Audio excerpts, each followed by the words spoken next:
Financial markets పై పట్టు సాధించాలనుకునే వాళ్ళు Revanth conduct చేసే వెబినార్ కోసం ఈ నెంబర్ కి కాల్ చేయండి.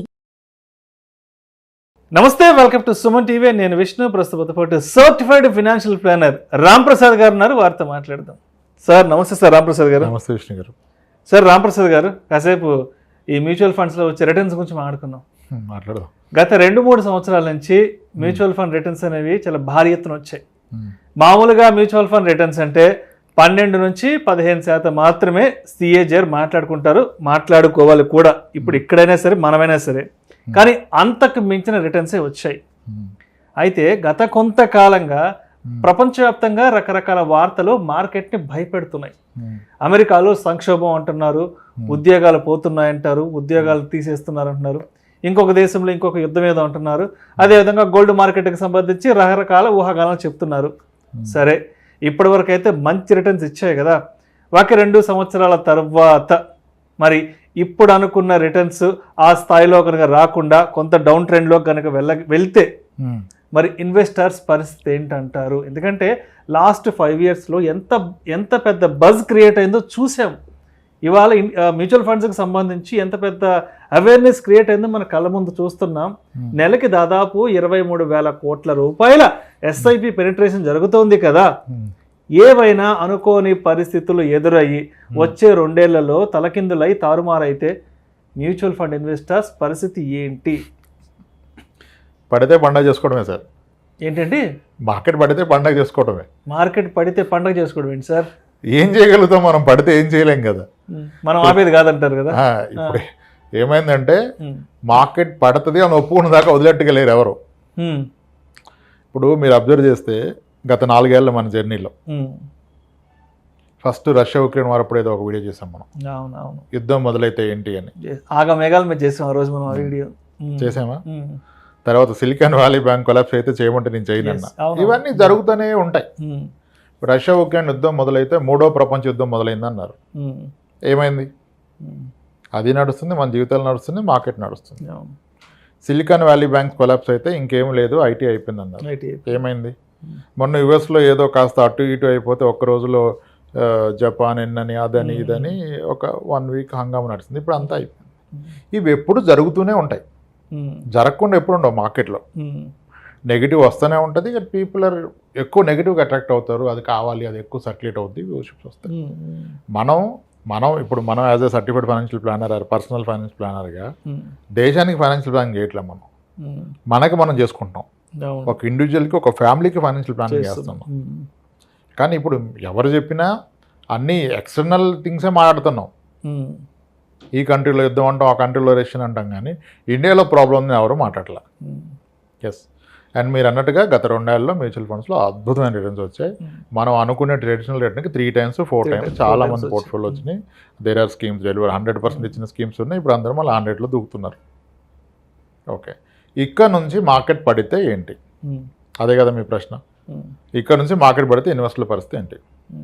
పడచ్చు మార్కెట్, పడదు అని అనుకుంటాను. సరే, పడితే ఏంటి అనేది ఒకసారి కొంచెం పడుతుంది అన్న సబ్జెక్ట్ కండిషన్లో మాట్లాడదాం. మనందరూ అదృష్టం బాగుంటే ఎస్ఐపి ఇన్వెస్టర్స్ ఎవరైతే ఉన్నారో వాళ్ళకి ఒక 3 ఏళ్ళు కనుక మార్కెట్ ఏకదాటిగా పడిపోతే ఒక 10 ఏళ్ళ తర్వాత వాళ్ళు అద్భుతాలు చూడగలుగుతారు. రిటర్న్స్ పోర్ట్ఫోలియోలో చూడగలుగుతారు. 3 ఏళ్ల పాటు ఏకదాటిగా మార్కెట్ కిందికి కొడితే లేదా పైకి పెరగకుండా అక్కడే అటు ఇటుగా ఊగితే ఒక 3 ఏళ్ల పాటు, 1-2 ఏళ్ళు డౌన్ఫాల్ వస్తే ఏం ఉపయోగం ఉండదు. ఒక 3 years ఉండాలి. ఒక 3 years పాటు స్టాక్ మార్కెట్ వాలటైలిటీ ఇక్కడే ఉండాలి, పెరగకూడదు. సెన్సెక్స్ ఇదే లెవెల్లో కనుక ఉంటే ఈ 3 ఏళ్ల పాటు మన ఎస్ఐపి కంటిన్యూ చేస్తే టెక్నికల్గా ఏం జరుగుతుంది? ఇన్ సింపుల్ లాంగ్వేజ్ చెప్తాం. ఈరోజు గ్రామ్ బంగారం 7,000 ఉంది. ఓకే, ఎస్ఐపి అంటే మంత్లీ కొనుక్కోవడమే కదా. లేటెస్ట్ కాసేపు మ్యూచువల్ ఫండ్స్ పక్కన పెట్టి ఒక వ్యక్తి ఎవ్రీ మంత్ గోల్డ్ కొంటున్నాడు. ఇప్పుడు 7,000 ఉంది కదా బంగారం, ఇది పెరగట్లా. 6,6కి వెళ్తుంది, 6,5కి వెళ్తుంది, 6,8కి వస్తుంది, 7కి వస్తుంది, 6,4కి వెళ్తుంది, 6,6, 6,5. 3 ఏళ్ల పాటు బంగారం కొంటే ఇతను కొన్న పర్ గ్రామ్ యావరేజ్ ప్రైస్ ఎంత ఉంటుంది? అప్పుడు ఈయన 6,5 నుంచి 7 మధ్యలో కొంటున్నాడుగా. ఈయన కొన్నది యావరేజ్ ప్రైస్ 6,600, 6,700 ఉంటుంది. కానీ 3 ఏళ్ళు ఆగింది, తర్వాత ర్యాలీ అవుతుందిగా బంగారం అయినా. మళ్ళీ ఒక 7 ఏళ్ళు పోతే బంగారం 14,000 అవుతుంది. అంటే బంగారం 10 ఏళ్ళకి రెట్టింపు అని చెప్తాను, అంతే 10 ఏళ్ళకి. 14,000 అవుతుంది. ఈ 10 ఏళ్ల పాటు ఈయన కొన్న బంగారం ఆ రోజు అమ్మితే ప్రతి గ్రాముకి 14,000 వస్తుంది. కానీ ఎక్కువ లాభం ఎక్కడ వస్తుంది? మొదటగా కొన్న గ్రాముల్లో వస్తుంది. మార్కెట్ డౌన్ ఉంటే you are accumulating more units. నువ్వు కొంటుంది ఇక్కడ యూనిట్స్ అంటే గ్రామ్ బంగారం తక్కువ రేట్లు ఉంటాయి కదా, ఎక్కువ వచ్చేది. మొదటి 3 ఏళ్ళలో ఎక్కువ కూడబెట్టుకునే అవకాశం కనుక నీకు వస్తే, ఎవరైతే ఈరోజు మార్కెట్లో ఎస్ఐపి ఇన్వెస్ట్మెంట్కి వస్తున్నారో వాళ్ళు రాబోయే 10 ఏళ్ళ గురించి ఇన్వెస్ట్ చేస్తే, 11 ఏళ్ళ గురించి, 12-15 ఏళ్ళ గురించి ఇన్వెస్ట్ చేస్తే కనుక సీరియస్గా మొదటి 3 ఏళ్ళు మార్కెట్ ఎన్ని అవకతవకలు, ఒడిదుడుకులు, దరిద్రాలన్నీ జరిగితే ఇంకా లక్ష్మీదేవి వరిస్తుంది వాళ్ళని.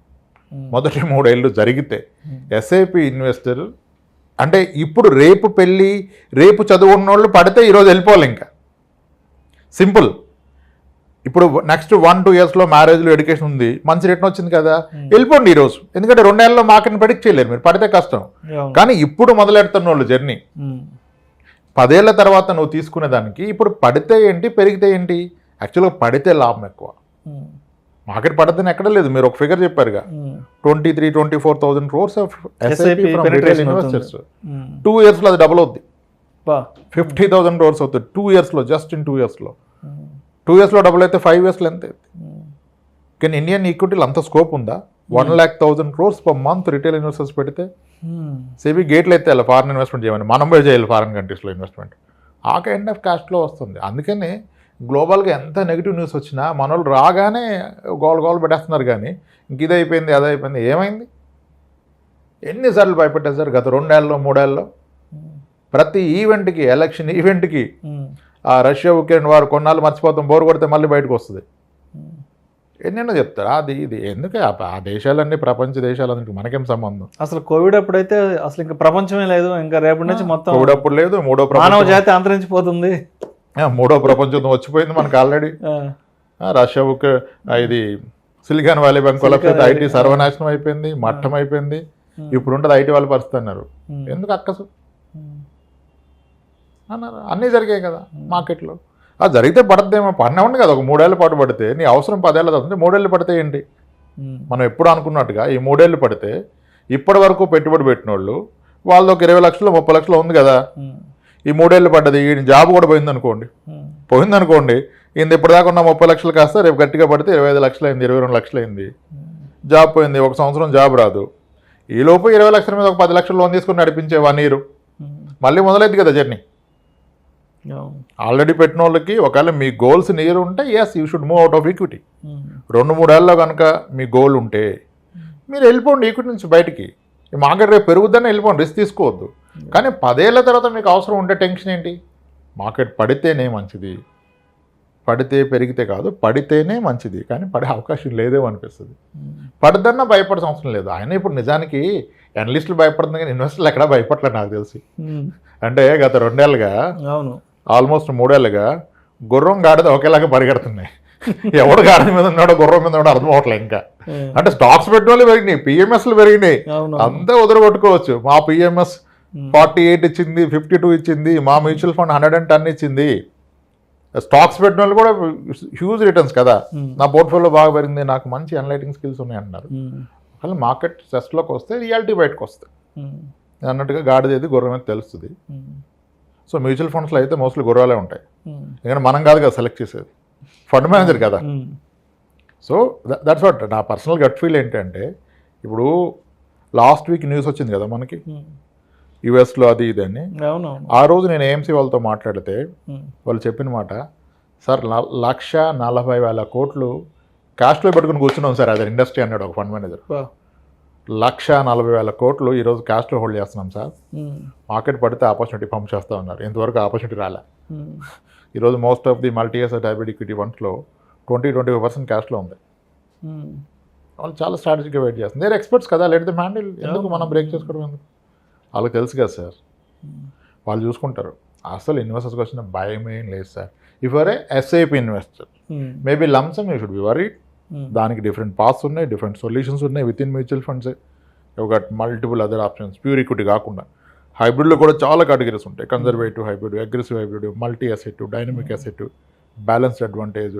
వాటిల్లో కూడా విత్ ఇన్ కేటగిరీ అన్ని ఫండ్స్ ఒకలాగా లేవు. సో అక్కడ తీసుకొని పెట్టుకోవచ్చు. అసెట్ అలొకేషన్ బై డిఫాల్ట్ అయిపోద్ది, మనం ఏం చేయాల్సిన అవసరం లేదు. సో మీరు అన్న క్వశ్చన్కి ఆన్సర్ అయితే మార్కెట్ పడుతుంది, పడినా 2-3 ఏళ్ల పాటు రికవర్ అవ్వకపోయినా అది ఎస్ఐపి ఇన్వెస్టర్ల యొక్క అదృష్టమే అనుకోవాలి. భయపడాల్సింది లేదు, బాధపడాల్సింది లేదు, ప్రెడిక్ట్ చేయడం తప్పే. పడదను లెట్ ఇట్ హ్యాపెన్, జరగనివ్వండి కదా. సో మొత్తానికి పడినా వచ్చే ఇబ్బంది అయితే ఏం లేదంటారు. పడితే వచ్చే లాభమే ఉంది, పార్టీ చేసుకోవాలంటారు అయితే. పడితే పండగే పడితే పండగే. ఎవరికి లాంగ్ టర్మ్ ఇన్వెస్ట్ చేస్తూ ఎస్ఐపీలు చేసే వాళ్ళకి ఇప్పటిదాకా పెట్టే వాళ్ళకి పండగట్ట అవుద్ది పాపం కదా. అంటే ఇప్పుడు ఒక పెద్ద వెసులుబాటు ఏంటంటే మ్యూచువల్ ఫండ్స్ దాని లిక్విడ్ కదండి. లిక్విడ్ ఇప్పుడు లేటెస్ట్ 2025లో ఒక ఎడ్యుకేషన్ ఉంది, ఎంఎస్ పంపాలి అనుకున్నాం బాబుని. మన టార్గెట్ 60 లక్షలు, ఆల్రెడీ 60 లక్షలు అయిపోయింది. ఒకటి వెళ్ళిపోవచ్చు మార్కెట్ నుంచి, కానీ ఆయనకి మనసు ఒప్పట్ల, అలాగే కూర్చొని పెరుగుతుంది కదా ఎందుకు తీస్తే పెరగదని. అప్పుడు అట్లీస్ట్ ఒక రూల్ పెట్టుకోవాలి, నా టార్గెట్ అచీవ్ అయ్యా, గోల్ దగ్గరలో ఉంది కదా, అట్లీస్ట్ ఈ రోజు ఉన్న కార్పస్ 5% పెడితే నువ్వు కొట్టేసే లిక్విడ్ అయిపోద్ది కదా. పెద్ద లిక్విడిటీ ఇష్యూ అయితే లేదు కదా ఈ రోజు వరకు మ్యూచువల్ ఫండ్లో. నీకు 60 లక్షలు టార్గెట్, నీ దగ్గర 65 లక్షలు ఉంది, 68 ఉంది, 70 ఉంది, ఓకే నడిచేంతకాలం నడిపించు. ఒకరోజు నీకు డౌట్ వచ్చింది, 5% అబవ్ మార్కెట్ పడ్డదనుకోండి, ప్యానిక్ అనిపిస్తే నువ్వు ఆ రోజు రిడెంప్షన్ చేసుకో, లిక్విడిటీ ఉంది కదా. ఏదన్నా స్థలమా పొలం అమ్మలేకపోవడానికి, మ్యూచువల్ ఫండే కదా, అమ్ముకొని వెళ్ళి. సో అయితే ఈ మధ్య ఏం జరుగుతుందంటే మ్యూచువల్ ఫండ్స్ను కూడా ఒక రకంగా స్పెక్యులేషన్ ట్రేడింగ్ లాగా చేసేస్తున్నారు. అంటే ఏం జరుగుతుందంటే మ్యూచువల్ ఫండ్స్లో కూడా ఇన్వెస్ట్మెంట్ పెట్టడానికి మార్కెట్ అప్ వెళ్ళినప్పుడు ఇన్వెస్ట్ చేద్దామా, లేదంటే డౌన్ ట్రెండ్కి వచ్చినప్పుడు ఇన్వెస్ట్ చేద్దామంటూ, అంటే ఇక్కడ వాళ్ళే టైమింగ్ చేసేస్తున్నారు. సో ఇది ఎంతవరకు కరెక్ట్ అంటారు? ఒక ఇన్వెస్ట్మెంట్ చేయడానికి మార్కెట్ అప్ వెళ్తే ఏంటి, డౌన్కి వెళ్తే ఏంటి, దాన్ని టైమింగ్ చేయడం అనేది ఒక ఇన్వెస్టర్ లెవెల్లో కరెక్ట్ అంటారా? అస్సలు కాదు సార్. జనరల్ కాన్ఫిడెన్స్ వాళ్ళు పెరిగిపోయింది, నాలెడ్జ్ ఎక్కువ అయిపోయింది, ఎక్కువ తెలిసేసుకున్నారు నాలెడ్జ్ కూడా. ఏమో అంటే చెప్పేటోళ్ళు కూడా ఇప్పుడు timing the market will never give money sir, it's only the time spend in the market. ఎంతకాలం ఉన్నదనేది నీకు రిటర్న్ ఇస్తుంది, కానీ ఎన్నిసార్లు మార్చావు, ఎప్పుడు పీక్ ఎప్పుడులో ఇవ్వదు. ఇప్పుడు మళ్ళీ హిస్టారికల్ ఫండ్ ఏం మాట్లాడతాం మనం, నిప్పాన్ ఇండియా గ్రోత్ ఫండ్ 4,000 అనేవి అయిపోయింది కదా. 1995 అక్టోబర్ 28 అక్టోబర్లో వచ్చింది, 1995 అక్టోబర్. దాని till date CAGR 23% CAGR. You tell me what are the stocks deliver 23% in the last 28 years? ఉన్నాయా 10 స్టాక్లు ఇండియన్ మార్కెట్లో? అవి ఒకవేళ ఇచ్చిన మధ్యలో అవంత రిస్క్లోకి వెళ్ళిపోయినాయి, ఈ ఫండ్ అయితే అంత రిస్క్లోకి వెళ్ళిపోలేదు. Warren Buffett still date CAGR 20% అండి, మీరు యూ మేడ్ 23%. అసలు కొన్ని స్టాక్స్ అన్లిస్ట్ కూడా అయిపోయింది నాకు తెలిసి. నిఫ్టీ 50 నుంచి బయటకు వెళ్ళిపోయినాయి, 100లో ఉంటాయి ఈ పాటికి. అంటే తరా ఈ 10 ఏళ్ళకి వచ్చిపోయి 20 అంత సెక్యూర్డ్గా నీకు ఇచ్చినప్పుడు సింపుల్ సార్. ఇప్పుడు మా ఫాదర్ ఒక 40 ఏళ్ళకి వ్యవసాయం చేశాడు.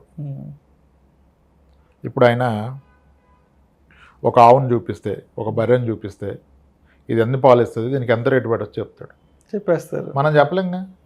అదే ఫండ్ మేనేజరు, అరే ఇది 3 లీటర్లు పాలు ఇస్తే నేను 7,000 కొనాలరా, 5 లీటర్లు ఇస్తుంది కాబట్టి 20,000 కొను. అరే వద్దురా, దీని ఆల్మోస్ట్ ఇది డెలివరీ 6 నెలలు అయిపోయింది, ఇంకా 4 నెలలు ఎద్దు పాలు, నీకు వర్కౌట్ అవుతుంది ఈ రేట్ అని ఆయన చెప్తాడు. ఎక్స్పీరియన్స్ అని ఆయన. ఆ ఎక్స్పీరియన్స్ ఉన్నోడు ఎవడు? Fund manager. మనకెక్కడుంది ఆ ఎక్స్పీరియన్స్ కదా. నిగనింగ్లు ఆడిపోతుందని ఆవును కొనేస్తారా, గేదెని కొనేస్తారా? నిగనింగ్లు ఆడితే కాదు కదా, దాని వయసు ఎంత, ఎన్ని కాన్పులు అయింది, ఇంకెన్ని అవుతుంది, ఎన్ని పాలు ఇస్తుంది, అది కదా లెక్క. అమ్మోడు నీట్గా మేకప్ చేస్తాడు దాన్ని, 2 రోజులు పాలు పండుకుంటే 3వ రోజు నీకు చూపిస్తాడు. అది చూసి మోసపో. ఎక్స్పీరియన్స్ ఉన్నోడు అది క్యాచ్ చేస్తాడు. అది రిటైలర్స్ వలన అంత ఈజీ కాదు, మన వల్ల అవదు. Fund manager in expert, let him manage. ఆయన చేస్తాడు, ఈ అప్స్ అండ్ డౌన్స్ అన్నీ కూడా మేనేజ్ చేస్తాడు. అది చేస్తేనేగా నిప్పాన్ ఇండియా గ్రోత్ ఫండ్ ఈరోజు 23% మాడుతున్నాం. In regular fund we're talking 23 over the 29 years. అది చిన్న రేట్నా? ఎస్, అంతే. టెన్షనే లేదు sir. If you're a long term investor, పడితే పండగకి ప్రిపేర్ అయిపోండి, లేదా లెట్ ఇట్ గో. ఇంక చేయగలిగింది ఏం లేదు, పర్లేదని బాధపడద్దు, పడితే పండగ చేసుకుందాం. Right sir. Thank you so much Ramprasad గారు. రైట్ అండి విష్ణు గారు. సో మొత్తానికి మ్యూచువల్ ఫండ్స్లో ఇన్వెస్ట్ చేసే వాళ్ళు మార్కెట్ని టైమింగ్ చేయొచ్చా చేయకూడదా, వచ్చే 2 సంవత్సరాలలో మ్యూచువల్ ఫండ్ ఇన్వెస్ట్మెంట్స్ తలక్రిందులైతే తారుమారైతే మరి ఇన్వెస్టర్స్ దాన్ని ఏ విధంగా క్యాష్ చేసుకోవాలి, లేదంటే దాన్ని ఏ విధంగా తీసుకోవాలి అనే దాని గురించి చాలా చక్కగా అండ్ మీ స్టైల్లో మన ఆడియన్స్కి మరొక్కసారి ఒక మంచి ఇన్ఫర్మేషన్ కన్వే చేశారు. Thank you so much sir. Right Vishnu గారు.